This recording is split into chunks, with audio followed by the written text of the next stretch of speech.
সালাম আলাইকুম, ওলিসারের online coaching সবাইকে স্বাগতম। আজ আমরা কস্ট অ্যাকাউন্টিং বা অ্যাডভান্স কস্ট অ্যাকাউন্টিং এর একটি সহজ অধ্যায় ম্যাটেরিয়াল এর দ্বিতীয় ক্লাস করব। এর প্রথম ক্লাসে আমরা একটু প্রাথমিক ধারণা নিয়েছিলাম। আজকে এই অধ্যায়ের বেসিক কিছু আরো নিয়ম শিখব। যারা কস্ট অ্যাকাউন্টিং বা অ্যাডভান্স কস্ট অ্যাকাউন্টিং এমবিএ তে আছেন তাদের সিলেবাসে এই অধ্যায়টা আছে, এবং বিশেষ করে থার্ড ইয়ারে তো প্রশ্ন খুব কঠিন হয় কস্ট অ্যাকাউন্টিং এর। কিন্তু এই চ্যাপ্টার থেকে বাঁচার একটা উপায়, এখান থেকে সহজে আপনি 10 নম্বর আনসার করতে পারবেন, এবং এই 10 নম্বর দিয়ে আপনি পাশ করার জন্য আগে যেতে পারবেন। ভালো যারা আছে সবই করবে, যারা দুর্বল স্টুডেন্ট তাদের এই চ্যাপ্টারটা সবার আগে করা উচিত। আর এমবিএ তে এই চ্যাপ্টারটার দুই বইতে আছে, কর্পোরেট ট্যাক্স প্ল্যানিং এই চ্যাপ্টার আছে। তো এখান থেকে এইগুলো করলে এমবিএ তো কাজে আসবে। প্রবলেম 1, আমরা প্রবলেম ওয়ানের ফিফু মেথডটা কতদিন করছিলাম, আজকে লিফু এবং এভারেজ মেথড গুলো সম্পর্কে একটু শেখার চেষ্টা করব, যদি আপনারা বুঝে যান সহজে। প্রবলেম মানে বলছে ABC limited supply you the following information for the month of June 2016। ABC company আপনাকে এই তথ্যগুলো দিছে 2016 সালে জুন জুন মাসের কিছু তথ্য দিছে, দিয়ে বলছে construct a store ledger using FIFO method, LIFO method, simple average method, periodic simple average method, অনেকগুলো মেথডের কথা বলছে। পরীক্ষা সাধারণত ফিফ আর লিফুটাই বেশি আসে। গতদিন ফিফু নিয়ে আলোচনা করছি, আজকে লিফু নিয়ে আলোচনা করবো। একেবারে ইজি, আপনার একবার দেখাই দিলে যে কোনো স্টুডেন্ট সেটা পারবে। বইতে অনেক ধরনের ছক আছে, সেগুলো ইউজ করতে করতে আপনি কনফিউজ হয়ে যান যে কোনটা, এতগুলা ঘর। আমি আপনাদের একটা শর্টকাট বা সহজ টেকনিক শিখাবো, লিফো সিস্টেমে করতেছি। হ্যাঁ, প্রথমে আমরা একটা ডেটের ঘর রাখলাম, পরে মাল কেনার জন্য একটা ঘর রাখলাম, একটা মাল বিক্রি করার জন্য একটা ঘর রাখলাম, আর একটা ব্যালেন্সের জন্য ঘর রাখলাম। লিফো সিস্টেমে করতেছি।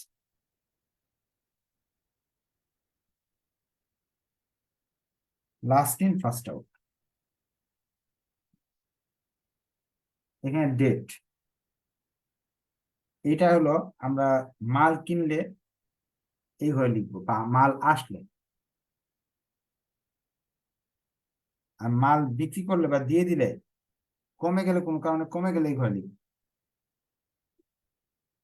আর যেটা থাকবে গুদামে বা দোকানে, যে মালগুলো থাকবে, এটা এই ঘরে লিখবো। এটা দেখলে বুঝতে পারবো আমাদের গুদামে কতগুলো মাল আছে। পরবর্তীতে এই ঘরগুলোকে এরকম ভাগ করে নিব, যেই মেথডে আসুক এইভাবে ঘরটা করব। এখানে লিখবো ইউনিট, এখানে লিখবো রেট, এখানে টাকা বা অ্যামাউন্ট। অনেক জায়গায় এখানে কোয়ান্টিটি, প্রাইস, টাকা, এগুলো লিখছে, সবগুলাই ঠিক। কোয়ান্টিটি, প্রাইস, টাকা, কোয়ান্টিটি, প্রাইস, টাকা, বা রেট, কথা একটাই। বা ইউনিট, রেট, টাকা, এগুলো করে লিখলেও হবে। এখন ফার্স্টেই, এখন প্রশ্ন আমার দরকার। প্রথমে বলছে প্রশ্নে, June 1 opening balance 100 unit at the rate টাকা 2 পার ইউনিট। জুন 1 বলছে আপনার গুদামে বা দোকানে 2 টাকা দামের 100টা পণ্য আছে। 5 তারিখ বলছে purchase 400 units at the rate 2 per unit. 5 তারিখে বলতেছে যে 400 মাল কেনা হয়েছে 2 টাকা দামে। আচ্ছা, যারা অনেকেই জানে না, ক্লাস আছে আজকে, আপনারা যারা জুমে আছেন একটু কষ্ট করে মেসেঞ্জার গ্রুপে লিখে দেন ক্লাস শুরু হয়ে গেছে। আর যারা লাইভ ক্লাস করেন তারা তো একটু শেয়ার মেনশন করে দিবেন, তাহলে এই ক্লাসটা দেখে অন্যরাও উপকার পাবে। কারণ এই চ্যাপ্টারটা একটা সহজ চ্যাপ্টার। এখন যদি আপনার ফ্রেন্ড এই চ্যাপ্টারটা করে, তাহলে তো তার পরীক্ষা 10 নম্বরের ব্যবস্থা হয়ে গেল। আমি একটু শেয়ার মেনশন করে দিচ্ছি, আপনারা একটু কষ্ট করে শেয়ার মেনশন করে নেন, তাহলে আমার স্টুডেন্টরাও জেনে যাবে ক্লাস করছে।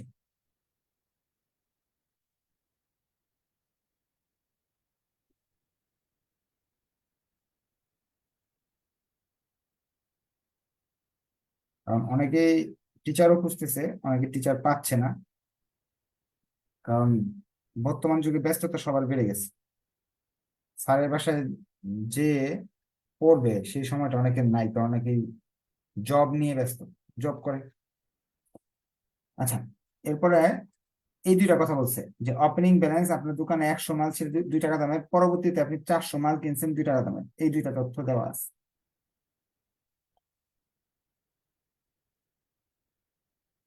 এখন আপনি কি করবেন? প্রথমে 1 তারিখ,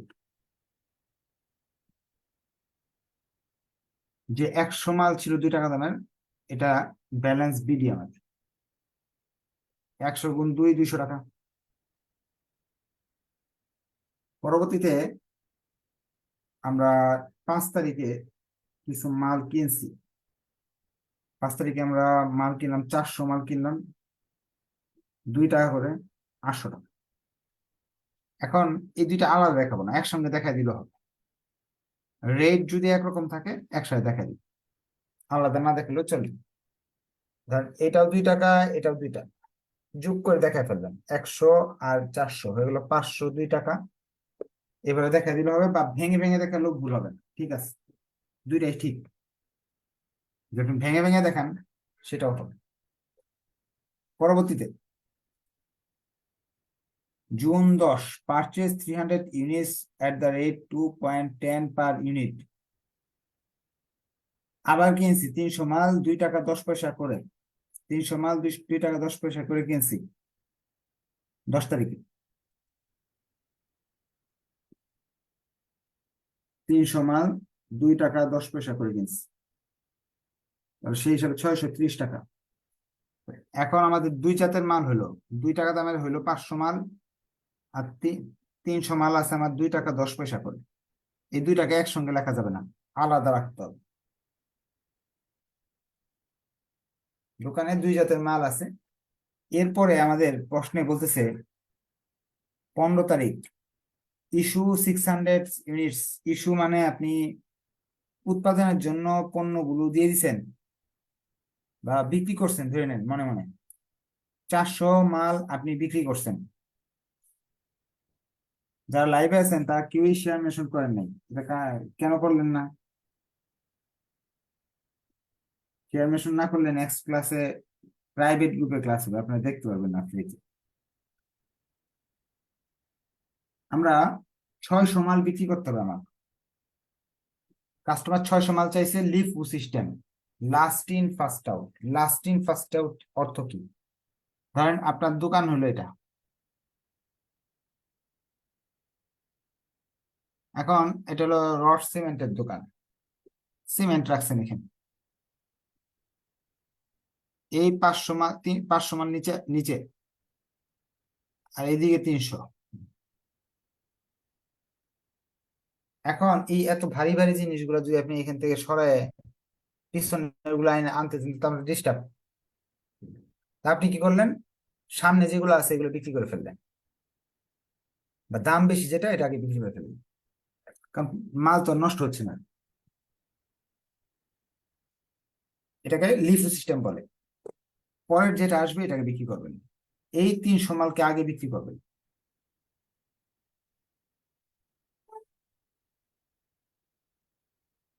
ওই লোককে দিতে হবে 600 মাল, সে তাকে 300, এই জাতেরটা দিলেন, আরো 300 দিতে হচ্ছে, তখন উপর থেকে 2 টাকা দামের 300 মাল দিবেন,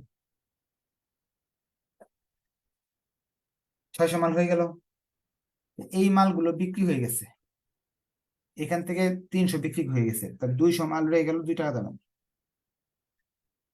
আমার কাছে 800 মাল ছিল, 600 মাল বিক্রি করলাম, 200 রয়ে গেল গুদামে। এরপর 15 তারিখের পরে যাচ্ছি আমরা 20 তারিখ।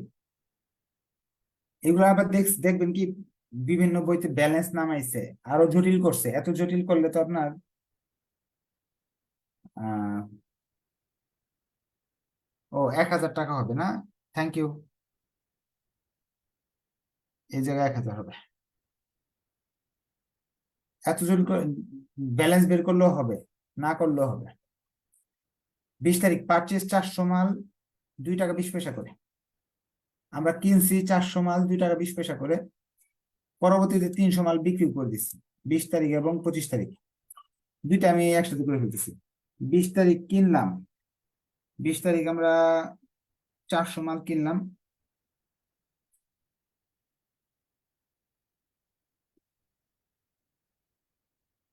তাহলে আগে থেকে ছিল 2 টাকা দামের, এখন আরো 400 মাল আসলো 2 টাকা 20 পয়সা।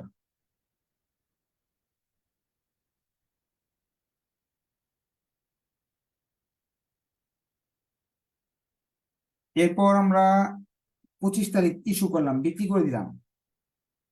300 মাল বিক্রি করতে হবে, নিচ থেকে বিক্রি করবো এই জাতের, যেহেতু লিফো সিস্টেম নিচে আগে পরের গুলা বিক্রি করবো, নিচের গুলো আগে বিক্রি করতে হবে। 2 টাকা 20 পয়সা দামের গুলা বিক্রি করলাম, সেই হিসাবে 600 টাকা, 660 টাকা নাকি। এই 200 রয়ে গেল। আর এই 400 থেকে 300 বিক্রি করছি, নিচের 100 রয়ে গেল। এই গুণগুলো আপনারা করে নেবেন, আমি তো মুখে মুখে করি, ভুল হইতে পারে। যেমন আগেরটা ভুল হয়েছিল যে 500 গুণ 2 1,000 লিখে দিচ্ছি, 800 লিখে দিচ্ছি। এরপর 27 তারিখ পারচেস, আবার মাল কিনছি 210 টাকা, 2 টাকা 10 পয়সা করে 500 মাল, 200 মাল বিক্রি করে দিচ্ছি। 27 তারিখ কিনছি 500, 30 তারিখ বিক্রি করে দিছি। 27 আর 30 একসঙ্গে করতেছেন, হ্যাঁ?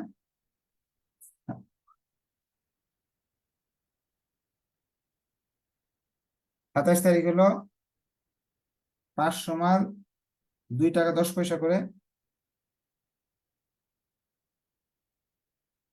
আমাদের 3 জাতের মাল হলো 2 টাকা দামের কিছু, 2 টাকা 20 পয়সা করে কিছু, এবং 2 টাকা 10 পয়সা করে কিছু। এখান থেকে আমি বিক্রি করছি 200। 30 তারিখ 200 মাল বিক্রি করা হয়েছে, এখান থেকে বিক্রি করতে হবে নিচ থেকে। তাহলে 220 টাকা আসে। রয়ে গেল 200 মাল 2 টাকা দামের, 100 মাল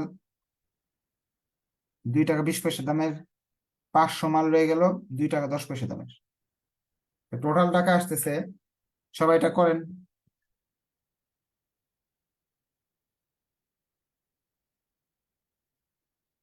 যোগ করতে হবে, হ্যাঁ? এখানে যোগ করলে আসে 800 মাল, এদিকে যোগ করলে টাকা আসতেছে 1250 টাকা। শেষ। এই ছিল আমাদের অঙ্ক। যদি বুঝতে অসুবিধা হয় তাহলে আপনার প্রশ্ন করতে পারেন হাত উঠে, আর যদি বুঝতে পারেন তাহলে ওকে লিখে দেন যে স্যার বুঝতে পারছি।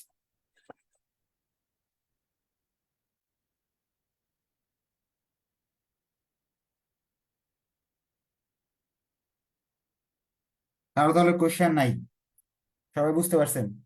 তাহলে খুব ভালো। তাহলে আমরা আরেকটা মেথড করে ফেলি, যেহেতু আপনারা বুঝতে পারছেন, ফিফু বুঝতে পারছেন, লিফু বুঝতে পারছেন, এবং অনেকে ওকে লিখেও দিছে। আমরা সিম্পল এভারেজ মেথড করব।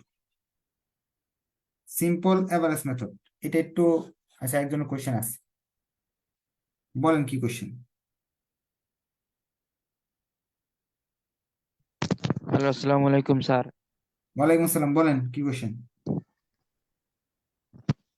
স্যার, এই লিফু মেথড হচ্ছে লাস্ট ইন ফার্স্ট আউট, এটা ওই পুরো অর্থ নাম, কিন্তু লিফু মেথডে যে টাকাগুলো কি নিচের থেকে যে উপরে লেখো, কি বরাবর লেখো না ফিফু আর লিফু এই টেবিলটাতে বরাবর লেখা, কিভাবে এটা? বুঝি নাই, আপনার প্রশ্ন বুঝি নাই, কোন কোন দিকে বরাবর লেখা মানে? ও উপরে লিখবেন, এই ডান যে সাইডে তো এই যে এই যে ইস্যু লেখাগুলা, তারপরে ব্যালেন্সে লেখাগুলা, এই যে ইস্যু ইস্যু যে 300 2.10 এই যে বরাবর লিখছেন, তারপরে এই ব্যালেন্সে এটা বরাবর এটা কি এই যে 200 2 400, 2 × 4 = 400, এটা কি নিচে আসবে না না উপরে লিখতে হবে? এটাই যেমনি বললাম। দিচ্ছে এভাবে লিখলে হবে, যে উপরে নিচে লিখতে হবে না, যে না আপনার এই 3 টাকা দামের 300 টাকা 300 জাতের মাল বিক্রি করছে দেখি নিচে লিখবো আর এটা উপরে লিখবো, এরকম কিছু না। যেভাবে লিখছি এভাবে লিখলে হবে, কোনো সমস্যা নেই। আচ্ছা, আমরা আরেকটা অঙ্ক করি, হ্যাঁ, যে সময়টা আছে। ভিডিও দেখলে ইনশাল্লাহ বুঝতে পারবেন আপনারা, না বুঝলে তো নেক্সট ক্লাস আছে। ওয়েটেড এভারেজ মেথডটা খুবই ইম্পর্টেন্ট, 5 নাম্বারটা, এগুলো পরে করলেও হবে। ওয়েটেড এভারেজ মেথডটা করবো, এটা পরীক্ষায় অনেক বেশি আসে। ওয়েটেড এভারেজ মেথড করতে হলে সেম ছক, ছকের কোনো পরিবর্তন নাই।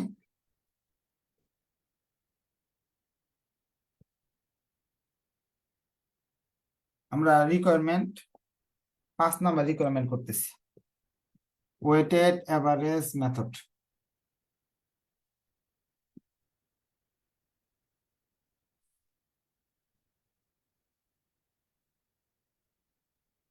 ওয়েটেড এভারেজ মেথডে ঘরে এভাবে করলাম আমরা।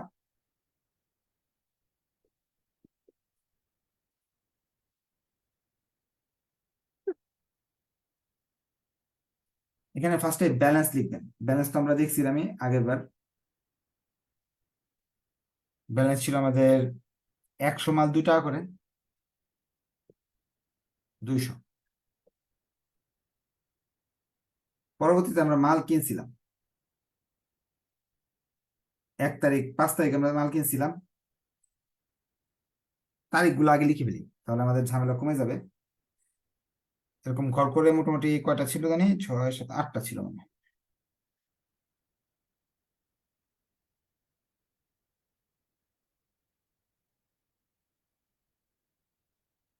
5 10 15 20 25 27 38, এই তারিখগুলো ছিল। আমরা ওয়েটেড অ্যাভারেজ মেথড করতে গেলে 1 তারিখ ব্যালেন্স যা ছিল তা লিখলাম। 5 তারিখ মাল কেনা হয়েছে 400 মাল 2 টাকা করে, 800 টাকা। 10 তারিখে 300 মাল 2 টাকা 10 পয়সা করে কেনা হয়েছে। 400 মাল কিনছি আমরা, আবার কিনছি 300 মাল, 2 টাকা করে কিনছি, এটা 2 টাকা 10 পয়সা করে কিনছি। 200 টাকা এখানে, এখানে 800 টাকা, আর এটা 630 টাকা।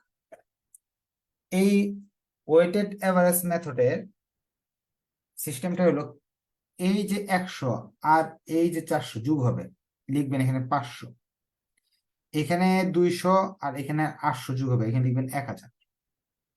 এই 1000কে এই 500 দিয়ে ভাগ করবেন, রেট বেরিয়ে আসবে। এরপর এখানে 500 আর এখানে 300, 800 কিনলে তো বাড়ে। এই 1000 আর এই 630 যোগ করলে আসছে 1630। এই 1630কে 800 দিয়ে ভাগ করবেন, রেট বেরিয়ে আসবে। তার মানে কি শিখতে পারলাম? আগে যেরকম আলাদা আলাদা লিখতে হতো, ক্রয় করলে কোনো ঝামেলা হতো না, বিক্রয় করলে ঝামেলা লাগতো। এখনের অঙ্কের নিয়মে সুবিধা হলো ইউনিটে ইউনিটে যোগ হবে, টাকায় টাকায় যোগ হবে, কিনলে যোগ হবে। এই ঘরটাকে এই ঘর দিয়ে ভাগ করলে রেট বেড়ে আসবে। বিক্রয় করাও এখানে ঝামেলা নাই, ক্রয়ও যেরকম ঝামেলা নাই, বিক্রয় ঝামেলা নেই। যেমন 15 তারিখ 600 মাল বিক্রি করা হয়েছে, 600 মাল 15 তারিখ বিক্রি করা হয়েছে। আগের বার তো এই 600 মাল বিক্রি করলে অনেক ঝামেলা হইতো, এখন আর এই ঝামেলা নাই। এখন কি করব, এদিকে 600 মাল লিখবো, এই দাম লিখে দিব, প্রশ্নে যে দাম দেওয়া, এই আমরা যে এভারেজ যে দামটা বের করছি, গুণ করে যে টাকাটা যেটা আসবে সেটা লিখে দিব। 600 মালটা আসলে 1222 টাকা।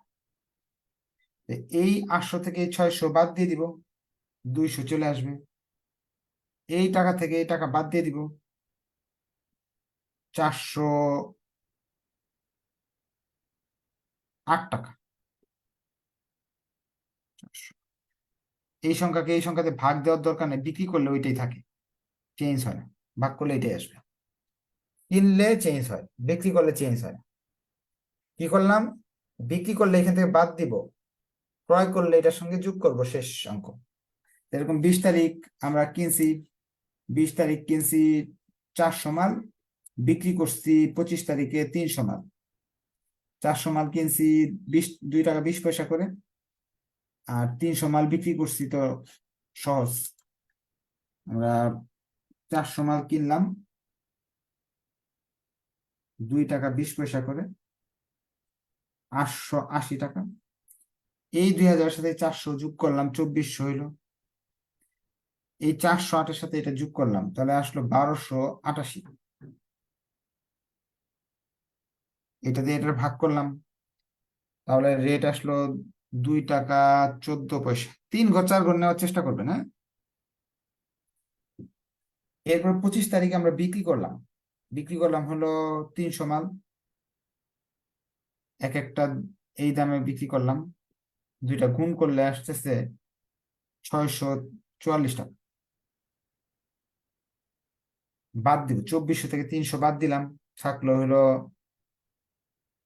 আপনার, স্যার 2400, ভুল লিখছি নাকি, 200 হলো, হ্যাঁ এখানে ভুল লিখে ফেলছি। 200-র সাথে 400 যোগ করলে আসে 600। 600 থেকে 300 চলে গেলে থাকে 300।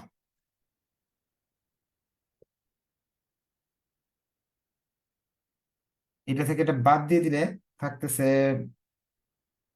644। এখন প্রশ্ন বলছিল 500 মাল আবার কিনতে আর 200 মাল বিক্রি করতে। 500 মাল কেনা হয়েছে 2 টাকা 10 পয়সা করে, 300 আর 500 হয়ে গেল 800। এই টাকা যোগ করলে হয়ে যেতেছে, আপনার ক্যালকুলেটর নিয়ে করবেন, হ্যাঁ, 1694। ভাগ করলে নতুন একটা রেট আসে, 2 টাকা 11 পয়সা something। এই দুইটার গুণফল আসবে 423 টাকা। থাকলো 600 মাল, এখান থেকে এটা বাদ দিয়ে দিলাম, এই টাকা থেকে এই টাকা বাদ দিলে থাকতেছে 1271 টাকা। ভাগ করলে রেট আসতেছে 2117। এটা হলো ওয়েটেড অ্যাভারেজ মেথড। এই অঙ্কগুলো অনেক বেশি আসে। এখন ওয়েটেড অ্যাভারেজ মেথড যদি আপনি করেন, তাহলে সহজ নিয়ম হলো, ক্রয় করলে এটার সাথে যোগ করবেন, বিক্রয় করলে যোগ বাদ দিবেন। আর দশমিকের চাইলে এখানে দশমিক দিয়ে টাকা লিখতে পারেন, আমি দশমিক দিয়ে লিখিনি, কারণ দশমিক ছাড়াই জায়গা হইতেছে না। ঠিক আছে, যদি আপনার বুঝতে অসুবিধা হয়, নেক্সট ক্লাসেও কিন্তু আমরা আরো কিছু মেথড নিয়ে আলোচনা করব, ওই ক্লাসে আপনি প্রশ্ন করতে পারবেন। ধন্যবাদ সবাইকে, নেক্সট ক্লাসে ইনশাআল্লাহ দেখা হবে। আসসালামু আলাইকুম।